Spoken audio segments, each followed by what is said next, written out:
Gadis yang sedang persiapan ujian masuk universitas didiagnosis kanker lambung stadium akhir. Orang tuanya menyuruh dia berhenti sekolah dan segera menjalani pengobatan. Tapi dia tidak ingin hidupnya penuh penyesalan. Jadi dia nekat pindah sekolah ke kota yang dia sukai. Yang tidak dia sangka, di hari pertama sekolah, dia langsung ditempatkan duduk di sebelah cowok paling ditakuti di sekolah. Begitu dia duduk, cewek di bangku depan berbisik padanya bahwa teman sebangkunya itu temperamental dan suka berkelahi. Bahkan pernah bikin orang lain masuk rumah sakit. Dia menyarankan si gadis agar tidak terlalu dekat dengannya. Tapi gadis itu hanya tersenyum tipis dan tetap menyapa cowok itu dengan sopan. Tapi cowok itu bahkan tidak menoleh. Hanya bilang jangan ganggu dia tidur. Tak lama kemudian pelajaran bahasa Inggris dimulai. Karena dia baru pindah sekolah, dia belum punya buku pelajaran. Guru bahasa Inggris yang tidak tahu langsung marah. Semua siswa mulai menertawakannya. Tepat saat dia hampir disuruh berdiri di luar, cowok itu diam-diam mendorong bukunya ke arahnya. Gadis itu terkejut. Untuk pertama kalinya, dia melihat sisi lain dari cowok yang katanya suka buat masalah. Dia merasa cowok itu tidak seburuk yang dibicarakan orang. Sebagai ucapan terima kasih, dia diam-diam menaruh hadiah kecil di laci meja cowok itu dan menempelkan catatan kecil bertuliskan terima kasih. Di sisi lain, karena sakit perutnya kambuh, ibunya membawanya ke rumah sakit. Ibunya sekalian menyuruh dia berhenti sekolah dan fokus berobat. Tapi dia sangat menghargai kesempatan belajar. Jadi dia tetap memaksakan diri kembali ke sekolah dengan tas di punggung. Di tengah jalan, dia melihat cowok itu terlihat seperti sedang menggertas siswa lain. Dia langsung cemas. Gambaran tentang cowok itu langsung berubah lagi. Sampai jam istirahat, cewek yang pagi tadi terlihat diganggu datang padanya, memintanya mengantarkan susu ke cowok itu dan mengucapkan terima kasih atas bantuannya. Baru saat itu si gadis sadar. Ternyata dia salah paham. Cowok itu bukan menggertak, tapi membela orang lain. Cewek itu langsung menyerahkan susu ke tangannya. Jadi dia tidak punya pilihan selain menyampaikannya.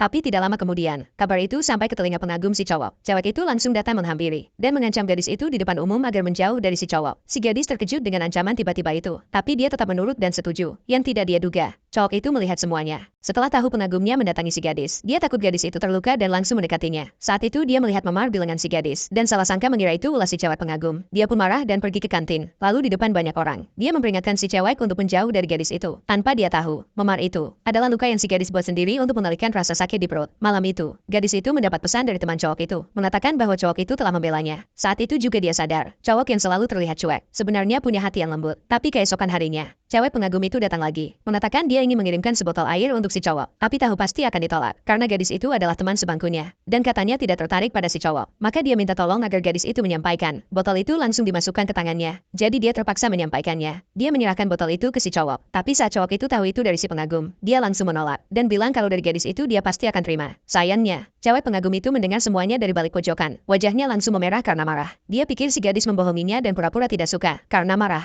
dia langsung menghubungi beberapa preman. Dan saat pulang sekolah, para preman itu menghadang jalan si gadis.